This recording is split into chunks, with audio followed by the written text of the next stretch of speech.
So, Max, last night I had a dream that you got a job at a Cinnabon in a mall in Tashkent. Do they even have Cinnabon in Tashkent? In this dreamland of yours, they True. do. Wait, what was I doing other than Cinnaboning? You were like serving customers, and it was like your first day on the job, and I had to like go with you to Tashkent to like make sure you knew Uzbek enough and whatnot to like be with the locals, and then you were fine. And then I had a sudden realization, oh shit, I need to get to work tomorrow. And then the first flight to the United States was over 24 hours away. Nice. Is Tashkent the one that's based super artificial capital where no one lives, or is that Astana? Like, which one of the big Stan cities is that? Oh no, that's like the capital of Turkmenistan I'm thinking of probably. It's like the Yeah, North yeah. Korea of Asia. Oh, brilliant. Nice auto. I'm just going to jump straight into where we left off after the Habsburg monarchy decided to legally sanction a revolutionary government in Hungary. On March 19th, Venice declared itself independent from Austria, with many of the Habsburg soldiers and the majority of the Habsburg fleet, which was mostly staffed by Italians, defecting to join Venice. The Noble Revolution also gave one of its first signs that the revolution was not meant to be a popular one. The Bratislava Diet rejected adopting the Budapest version of liberal demands on the grounds that they were redundant and that the Diet had authority over Budapest. Soon the Diet laid out plans for a national assembly to replace themselves, a national bank, and granting voting rights to the burghers in their cities. I was just going to say, I'm kind of okay with this Bratislava diet, but a burger diet does sound better. Like, do I want brats or do I want burgers? This is true. That's something fun if you try to ever do research on this topic, is like every city, by the way, has like five different names, depending what language it is. And people will get angry at you for using the name they don't want. Like Istvan Diak, who is one of the authors, mentions that he was in Ljubljana, however you say the capital of Slovenia, and he called it by its German name Laibach. And some like angry Slovene chastised him in like the middle of a train station for calling it the German name, for example. Oh, yeah, that totally happens right now, too. Like, if you call the Ukrainian cities by their Russian transliteration, a lot of people will get pissed. And I don't blame them. So on the 20th, a conservative Austrian cabinet was formed under Kolovrat, which, if you remember, was the conservative Czech noble who had previously pushed for a harsh policy against Hungary as part of the State Conference. On the 21st, pogroms broke out in Bratislava and spread throughout parts of Hungary through April. Kossuth condemned the pogroms, but he and the Diet had no current powers to stop the violence. Worse, the Habsburg military, which again just saw wide defections, was busy in Italy. In a bid to quell the violence, the Diet, bypassing weak protests from Kossuth, removed the voting rights of Jews. So I don't think there's really a good way to spin it, but they're basically a transitionary revolutionary government that doesn't have a military trying to stop pogroms, and their solution to that is to give in to them. It feels a bit counterproductive. Yeah. The next day, the Diet codified the formation of a Hungarian National Guard. Commoners were allowed to join if they owned property, the idea being that this would screen out communists. In practice, these requirements were largely ignored. The Habsburg monarchy also appointed a conservative general named Josip Jelačić to be the governor of Croatia, despite Croatia at the time being a subdivision of the Kingdom of Hungary. This was in response to Croatian nationalists in Zagreb declaring the end of feudalism and making demands for a national parliament similar to Hungary's. The Hungarian Diet passed the full abolishment of serfdom with delayed compensation to the nobility. The bill sped through the upper house with only 17 members present. Battani proposed his cabinet with Kossuth as Minister of Finance. Diak alleges that Kossuth accepted the lower-ranking cabinet position as to not anger the Habsburg crown. Battani appointed a liberal majority, but did not favor one liberal faction and even included two conservatives on his cabinet. Prince Paul Esterhazy, a conservative and the richest man in Hungary, became the minister near His Majesty. The position was the mediator between the king and the cabinet, and Battani hoped that Esterhazy would balance out Kossuth. Giussani was made Minister of Public Works and Transport. He believed the position would lead to himself being hanged with Kossuth, but he hoped that he could also mediate Kossuth's force by joining. Colonel Lazar Mejaros was appointed Minister of War in absentia, for he at the moment was fighting in Italy. He was chosen since Kossuth recalled that Mejaros was a subscriber to his liberal paper back in his Budapest days, and even contributed articles on the topic of growing silkworms to it. He was a moderate liberal who joined the cabinet in May.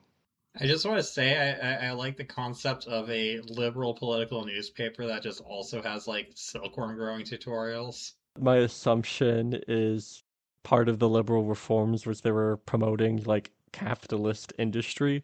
So I was assuming the guy was pitching like we need silkworm farms that are privately owned or whatever to be a thing in Hungary, if I had to guess. He could also just be a dude who likes to raise silkworms. I mean, honestly, he's kind of one of the more chill personalities at the moment. He's like, yeah, I'm just doing my job and I just want to grow silkworms. Bertalan Gismeri was the other radical, but had more centralist leanings than Kossuth. The Ministry of Agriculture and Industry went to Gabor Klatzel, a moderate liberal. Ferenc Diak became Minister of Justice as a moderate liberal. Among the admittedly somewhat reluctant noble revolutionary government, only Kossuth owned no land. On the 24th, the Habsburgs' royal plenipotentiary in Hungary, Archduke Stefan, sent a letter informing the emperor that there was no way to stop the Hungarians for now. Stefan said that they could withdraw from Hungary, but considered it immoral to leave the nobility to the peasants. Although I'm not sure how much the Habsburgs would have cared about this, given they did just that in Galicia a few years prior. He also contended that they could quash the Diet, but this was unfeasible given their military commitments in Italy. Or lastly, they could try to cooperate with the government. The historian István Diák argues that Stefan's role in this letter was as a mediator and not as a traitor. Basically, he thinks he was trying to give him two, like, horrible ideas so then he could go with the, oh, obviously you should mediate as the reasonable one. The state conference under Kolovrat decided to hostilely work with the Hungarians. During the 26th, they enacted a plan to sow discontent among the nobles. The state conference requested the Diet suspend the abolition of serfdom until adequate funds to compensate the nobility were found.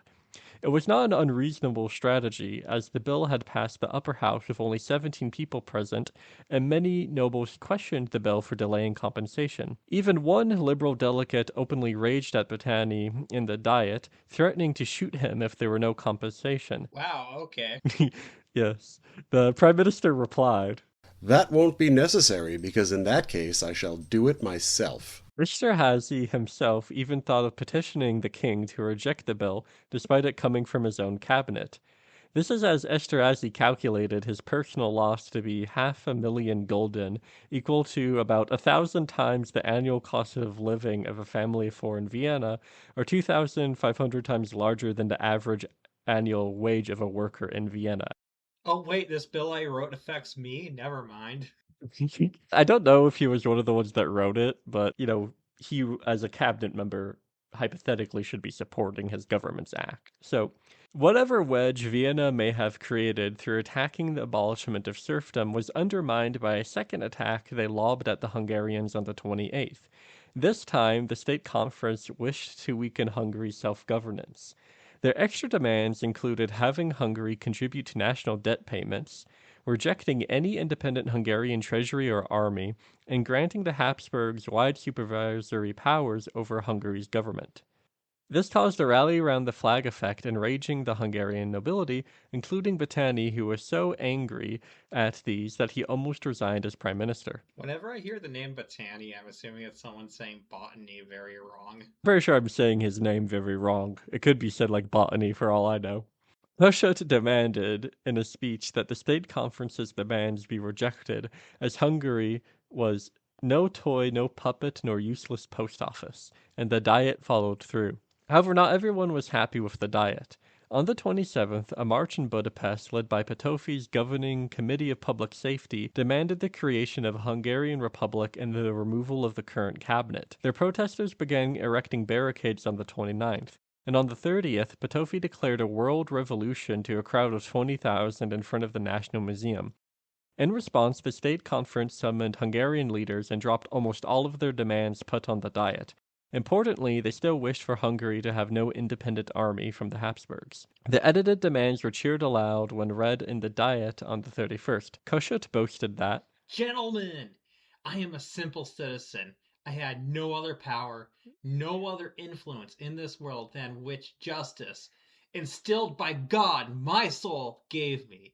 And yet such are the ways of Providence that I, the simple citizen, one of the fatherland's lowest, was, because of munificence of circumstances, in such a position during the few hours on March 15th, that this hand of mine was able to decide whether the House of Austria should stand or not stand."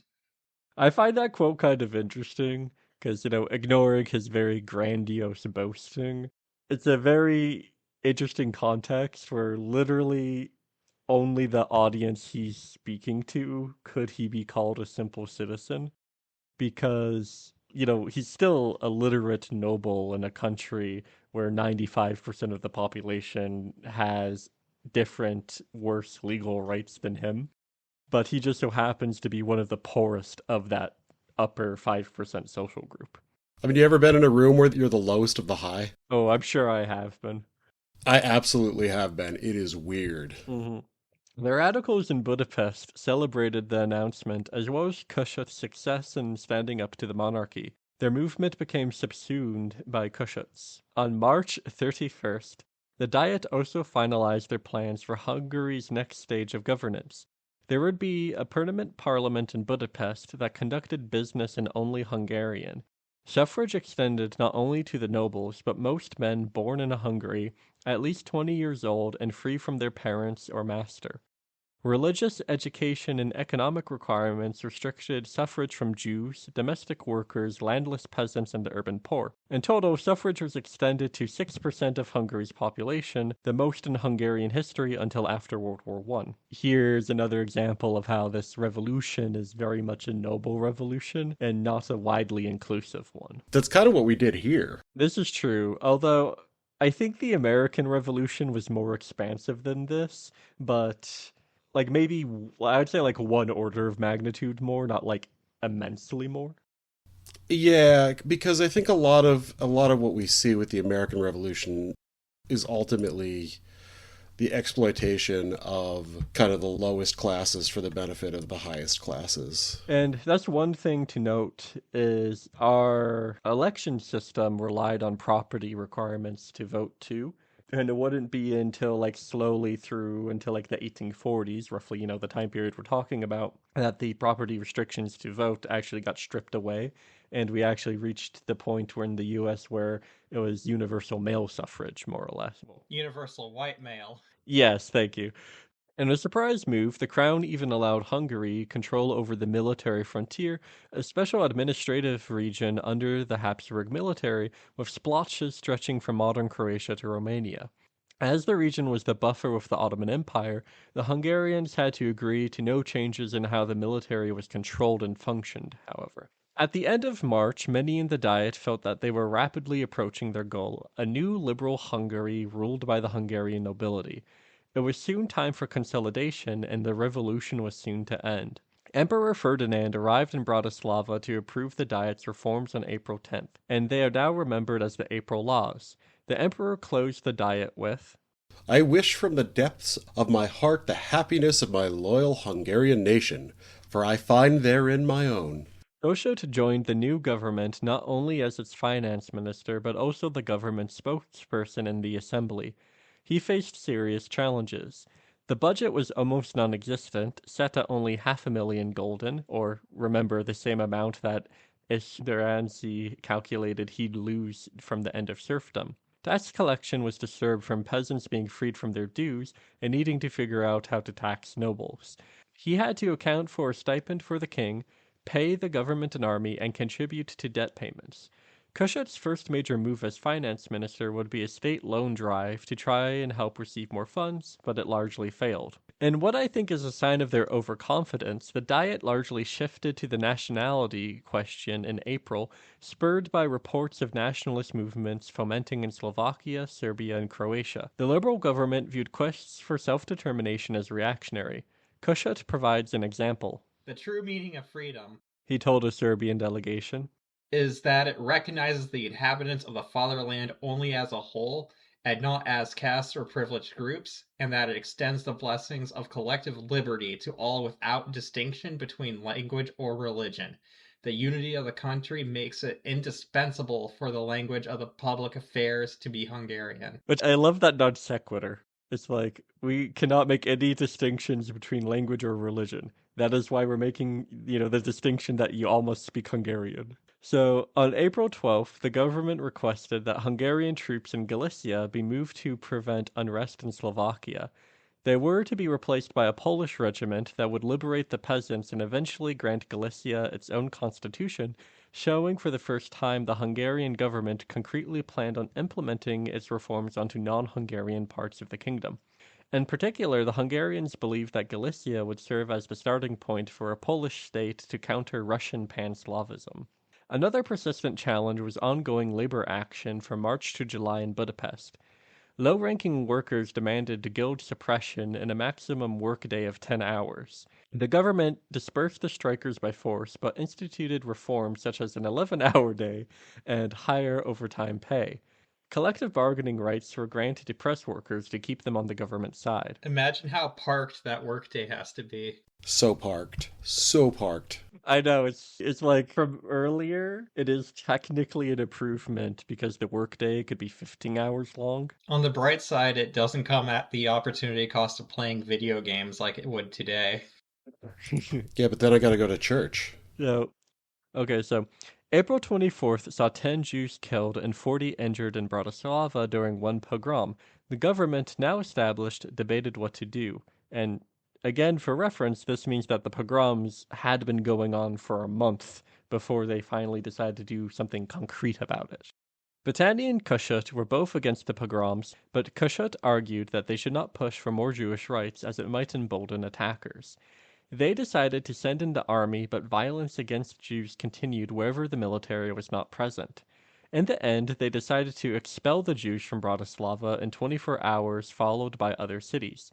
Next, Jews were banned from military service. Budapest liberals condemned the expulsion of Jews as the government weakly bending to the demands of German burghers. However, it should be noted that the government in of itself wasn't that sympathetic to Hungary's Jewry. Széchenyi took a harsh stance, having written 4 years prior that Jews were a spilled bottle of ink that spoiled Hungary's soup. Man, can it really be European history without anti-Semitism? It cannot. Kossuth represented one of the more sympathetic stances, which is he hoped that future freedom for Jews would lead them to assimilate into Hungarian society like other minorities. So I think this is, if you were to point out one of the negatives or the places where the Hungarian Revolution failed, I feel like the treatment of Jews is one of the very low-hanging fruit you could pull. I mean, I feel like that's where most of everything has always failed in Europe. That is true. I mean, there were... Well, don't forget the treatment of the Romani. Yes, and there were some periods where a few countries, relatively speaking, had more rights for Jews or not. But especially during this period of European history, when you get into the Industrial Revolution, it's very hard to find anywhere where there's treatment. Yeah, short of Vilnius, you're not looking at many cities that really are favorable. As worker and anti-Semitic unrest was happening, so too was peasant unrest. Common with other revolts throughout the ages, the peasants believed that the king was on their side, just held back by his corrupt government. For reference, this was why I said other revolutions throughout the ages. That was the same attitude the peasants had during the medieval English peasants' revolt, and it was also the same attitude that peasants ended up happening during the Russian Revolution. Recently closed commons were retaken over by villages, rent strikes broke out, some nobles were attacked, but most of all, legal records were burnt. The noble government's response to the peasants was harsh. On June 21st, Minister of the Interior Zsmeri proclaimed a state of siege, leading to the public execution of 10 peasant leaders. Emperor Ferdinand proposed a new constitution on April 25th, protecting the inviolability of all national languages, showing Austria's greater willingness to work with minorities compared to Hungary. Hungary declares the next day that it will go through with forming a national guard and that Croatia will be subservient to Hungary, especially the Hungarian Minister of War. Not everyone was happy with the government's focus on nationality issues. On April 29th, a group of liberal women in Budapest published the demands of the radical Hungarian women, signed by hundreds. Women had been granted little tangible political benefits from the March Revolution, including not being granted the right to vote. The demands emphasized women as producers and consumers of culture, asking them to speak Hungarian, forgo foreign customs, and hire Hungarian servants. In exchange, women should be allowed full education and full participation in public affairs, forming their own associations. The Hungarian government would in fact host inquiries into women's education in July, but the Hungarian Revolution would provide little for women for reasons that will become increasingly apparent as we go on. In addition to women's demands, radicals also made an error in early May. Demonstrations broke out in Budapest over Battani's perceived inaction and in response to the dispersal of a crowd that asked citizens to be given weapons. Potofi demanded a new government led by Kossuth. The Diet successfully maneuvered public opinion to sour against the radicals for having called for essentially treason. Nationalist woes continued to plague the Hungarian liberals. On May 2nd, Jelačić declared martial law in Croatia. Back in March, Slovak nationalists demanded that they be allowed to use Slovak in government and teach Slovak in counties where they had been a majority. The Diet rejected this as pan-Slavism. Now on the 10th, Slovakian liberals published demands which included turning Hungary into a federation based on nationality with universal suffrage. They also announced that they forgave Hungary for its 900 years of oppression. The government responded by branding them as Russian agents, trying to arrest their leaders who fled to Prague. On May 13th through 15th, an assembly of Serbian leaders in the town of Karlovci declared an autonomous Serbian province of Vojvodina and appointed a colonel fighting in Italy, Stefan Šapliciak, as its leader. They espoused loyalty to the Habsburg monarchy. Their territorial claims were a large chunk of the southern kingdom of Hungary, including some lands where Serbs were not a majority. In the following days, a similar liberal nationalist petition was proclaimed by a mass congress of 40,000 people in Blaj, requesting Romanian self-governance, and immediately formed a Romanian Pacification Committee and National Guard. Bringing their demands to the newly formed National Assembly in Budapest, they were eventually dismissed on the grounds that they already lived in a free country, the rejection becoming the seed of a Romanian guerrilla resistance that would form in Transylvania. On May 17th, the imperial family granted Austria a unicameral parliament with universal male suffrage, then fled to Innsbruck in the Austrian Alps. On May 14th, Serbia declared... You've been to Innsbruck in Euro Truck Simulator, Max. Oh, this is true. I basically know more about the city than Austrians. On May 14th, Serbia declared independence from Hungary within the Habsburg monarchy. On June 10th, Jelačić refused to show up to negotiations with Battani in Innsbruck, and Hungary won a royal dismissal of Jelačić and a decree that Croatia was still subordinate to Hungary. In response, the Croatians voted to elevate Jelačić to dictator. Kossuth pulls finances from Jelačić's army, stating, I would not deserve to breathe the air. Nay, I would merit to be spat upon by the nation if I had given money to the enemy. 2 days later, and almost a month after their declaration of independence, a Hungarian army temporarily seizes the town of Karlovci in modern Serbia, but are forced to retreat in response to Serbian reinforcements threatening to cut off their logistics routes. Soon each army had around 30,000 men in the area. The 24th, Austria's war minister acted against their state conference's public policy and sent Jelačić 100,000 gulden for his military. The Minister of War also decided to poke Kossuth by asking for a reimbursement. While a civil war was starting over Slavic self-determination, the Kingdom of Hungary decided to hold elections for the new National Assembly. These elections, which lasted from June to July, would probably be not considered fair by modern standards. Election committees were formed almost entirely by the nobility. They selected pro-government candidates, making the elections almost entirely controlled by the opposition party. On top of this, elections were not held in the south due to the Serbian military defiance. Districts would only have a single polling station. In the end, 60% of the delegates were elected unanimously, though this is also partially since many candidates of poor showings withdrew early. Of the 414 candidates elected, 74% of them were noble landowners, and only 2 deputies were from the former servile class. The only radical leader who managed to win a seat was Consolidates, a popular peasant organizer. So far, the Hungarian nobility were still controlling their revolution. The parliament was opened by Archduke Stefan on July 5th. The new assembly initially operated in good spirits. Kossuth introduced the government's budget on July 11th to thunderous applause, despite appearing sick and needing assistance to walk. He called for the immediate mustering of 40,000 troops for a planned army of 100,000 to be funded by a 5-year tax of 42 million gulden. However, things soon soured. On the 14th, Hungary lost their first properly organized campaign against Serbia at Serboran. Istvan Diak attributes the military defeat to the weakness of the National Guard, but a contemporary military historian named Olcharvi Odon instead attributes the National Guard's withdrawal to seeing Austrian flags among the Serbian defenders and second-guessing their attack. On top of this defeat, Austria demanded Hungary provide more aid for the military campaign in Italy. After a fierce debate where Battani threatened to resign on the 20th, Kossuth put forward the government's motion to support Austria's request only if the eventual peace with the Italians respected their rights and Hungary itself was at peace. A delegate in the parliament's left named Lajos denounced the government's reasoning on the grounds that Austria was actively helping Hungary's enemy in Croatia, so Hungary had no reason to aid Austria. Kossuth was not used to being outmaneuvered from the left, and tried to give on-the-spot changes to the bill, but was denied by the Prime Minister. In the end, the bill passed in its original form. The Italian question was nullified early next month.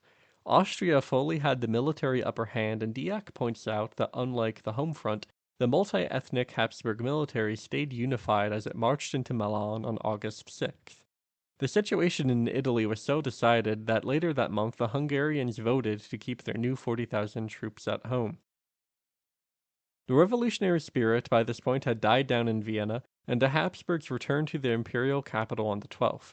The new Westenberg cabinet sought to centralize the empire, and Austria's new National Assembly revoked Archduke Stefan's ability to ratify Hungarian bills. The revolutionary spirit by this point had died down in Vienna, and the Habsburgs returned to the imperial capital on the 12th. The new Westenberg cabinet sought to centralize the empire, and Austria's new National Assembly revoked Archduke Stefan's ability to ratify Hungarian bills on the emperor's behalf. A few days later, the small town of Bela Crkva, east of Belgrade, became the flashpoint of Serbian conflict. The town officially supported Hungary, but the local commander refused to fight Serbs as they were still imperial subjects. Serbian forces destroyed half the town, but were repelled by its forces sallying before taking further retribution against the Serbian population of the town. Istvan Diak argues that the Battle of Bela Crkva inspired a decision by Kossuth to request that Hungarian regiments return from Italy. Minister of War Mészáros contradicted Kossuth and stated that, in fact, deserters would be punished. However, nationalism won over many to return home. Largely seeing events unfold out of their control, the Habsburg crown officially allowed 7 regiments to return to Hungary. Croatia then became the next thorn in Hungary's side. On the 26th, a secret emissary from Vienna told Jelačić that the monarchy supported him over Hungary. Events quickly escalated. Jelačić misinterpreted this message as a carte blanche, and only 5 days later, on the 31st, sent forces to seize the semi-autonomous city of Fiume, Hungary's strategic port. Both Austria and Hungary proposed negotiations over Croatia, including Hungary going as far as saying they would grant secession to Croatia so long as they still maintained sea access at Fiume, but it was too late to stop Jelačić. On September 4th, Emperor Ferdinand restored Jelačić's de jure rights to rule Croatia. Enraged, Kossuth demanded Parliament draft a manifesto proclaiming Hungary's innocence. He also unconstitutionally ordered a 60 million golden loan to print new banknotes. Dozens of delegates requested that the king come meet them in Hungary, but were turned away. On the ship ride back to Budapest, they began donning red feathers and hoisted a red flag on their ship to signal rebellion. Yeah, that's kind of interesting that they hoisted red flags because pirates would do that for no quarter. Mm-hmm. And I'm assuming there must be a connected symbolism. It is also interesting because at this point, the red flag, I believe, already had some association with socialism. I think so. But What year is this we're at? this is 1848. That's a tough one. I'm not sure exactly. Yeah, and so I know it had a rebellious sort of connotation, obviously, to it. At this point, Szechenyi's mental health had severely deteriorated. He wrote in his diary that, Within 84 hours, all will be in fire and flames. In the entire universe, I am unable to find a single flicker of light. he blamed himself for Hungary's failures and attempted to commit suicide. Szechenyi was then removed from politics for the rest of the revolution and sent to an insane asylum in Vienna on the 7th. On September 10th, Battani resigned as prime minister. The next day, a Croatian army of 50,000 troops invaded Hungary by crossing the Dava River. While not officially sanctioned by the monarchy, Jelačić was egged on by some of his connections in Vienna. He claimed his interests were in restoring the monarchy and unity of the army. Looting by Croatian troops quickly led to Hungarian peasants arming themselves for protection as they would against any marauding army.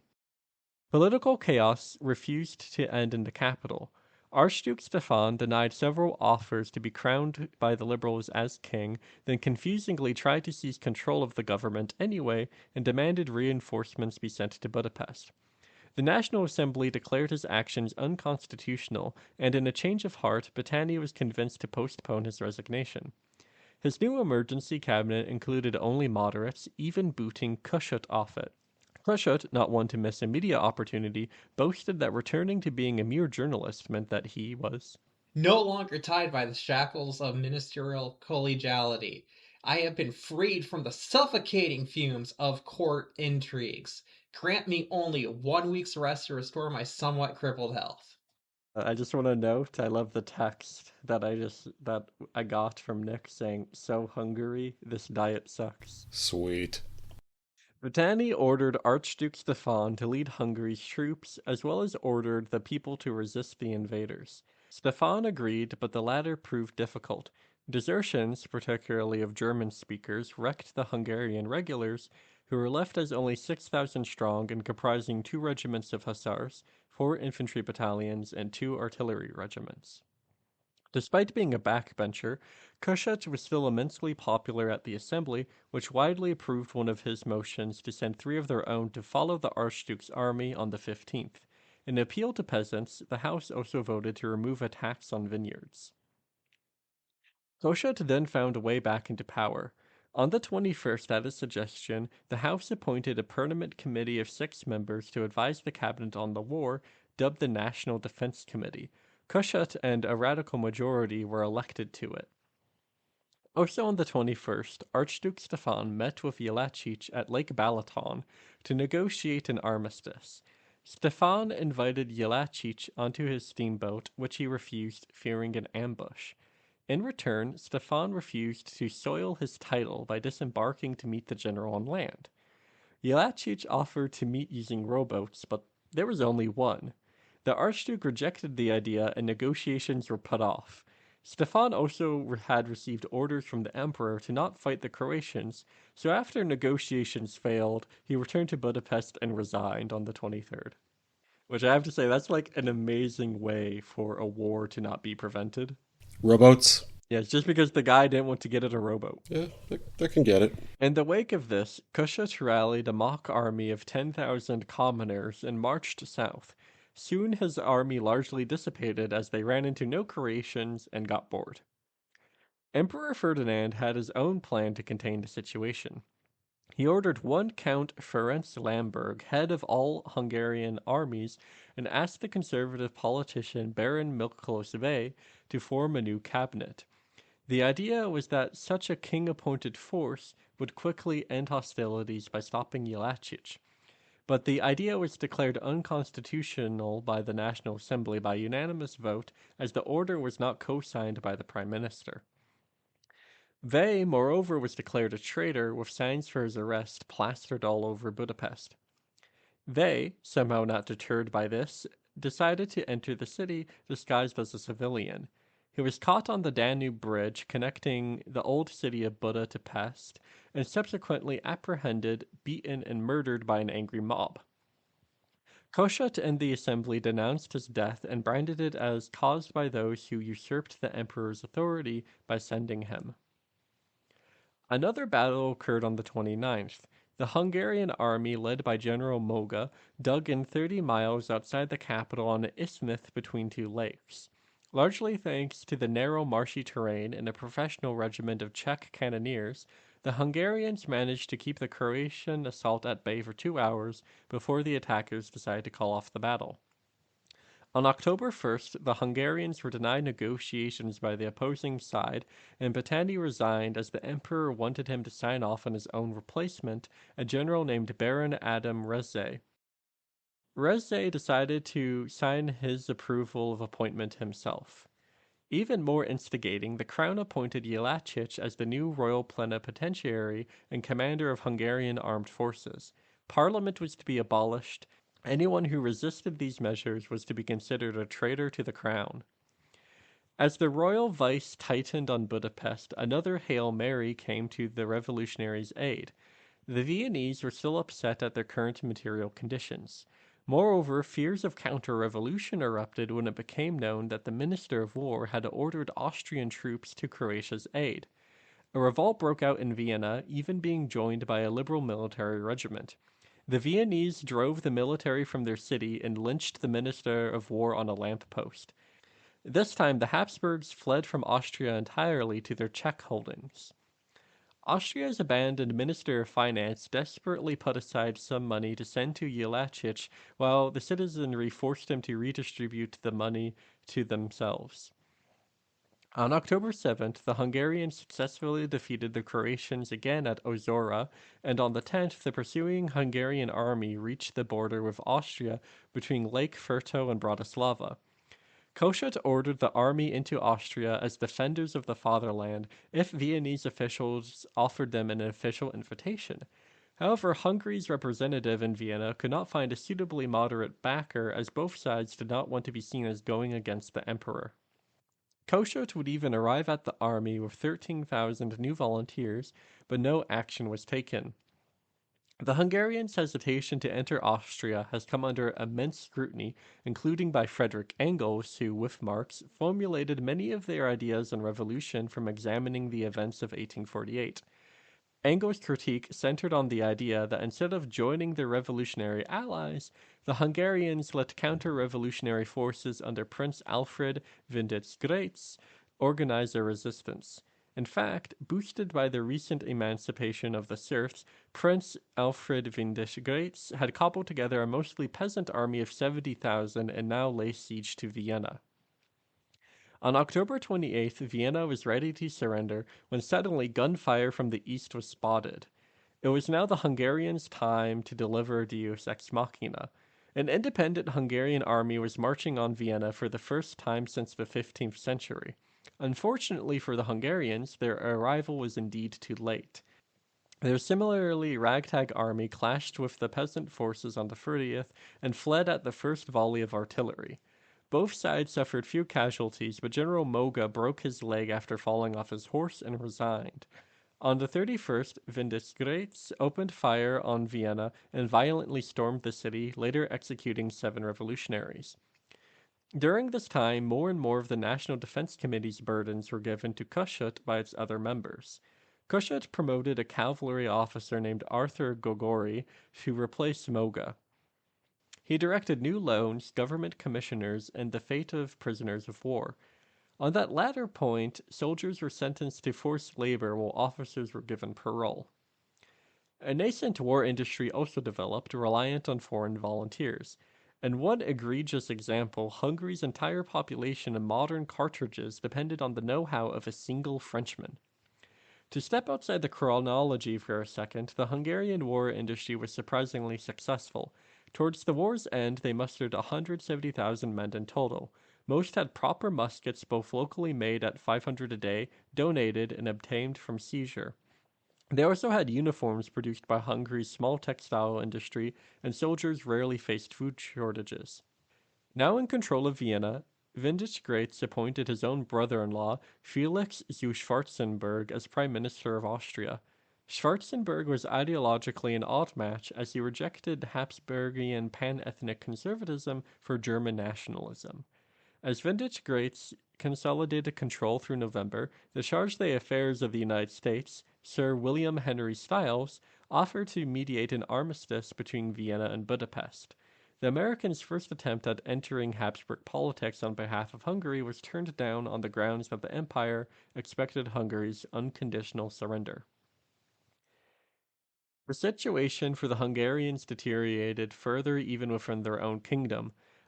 On November 17th, a Romanian nationalist army from Transylvania, led by General Anton Puncher, rose with the goal of overthrowing the Kossuth clique. The Romanians took the town of Cluj-Napoca and moved to occupy the entire region.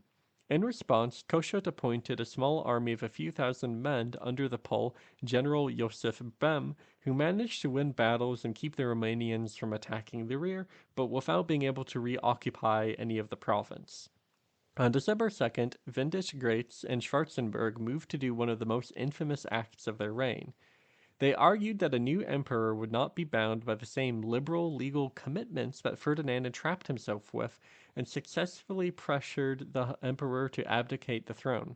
Emperor Ferdinand's 18-year-old nephew, Franz Joseph, became the Emperor of Austria and remained on the throne until his death in 1916. He was crowned without any Hungarian representatives. Back in the Hungarian parliament, moderates had formed the Peace Party, wishing to seek reconciliation with the monarchy. Wary of Kossuth's growing power, they organized around an industrialist named Bertalan Szymary to stall a proposed government by Kossuth, with himself as prime minister and the radical Madrash as interior minister. They decided to publicly criticize Kossuth instead to show the throne that Hungary was not unified behind him. Nevertheless, on December 7th, the Hungarian parliament stated its response to Franz Josef's coronation over objections by the Peace Party. Kossuth's faction won a declaration that Franz Josef's rule was unconstitutional, and that either A. Ferdinand was still king, or B. the Habsburg monarchy had freed Hungary from its rulership. This is since the king was not allowed to resign without approval from the Hungarian Diet. Succession law stated that the heir goes through a dead relative, not living, and that Hungarian law required the heir to be crowned in Hungary before he assumed powers, something every other Habsburg monarch had followed. The gloves were off. Not only had they defenestrated diplomacy, Hungary's liberal nobles now extended their legal revolution into a total separation from Habsburg rule. And this is where I had the marked end for the end of part 2. You guys have any thoughts on the Hungarian Revolution at this point? I think the most important thing is that we got an opportunity to use the word defenestrate in the context of the empire in which the defenestration of Prague occurred, or at least was in some ways adjacent to the imperial holdings at which the defenestration of Prague occurred.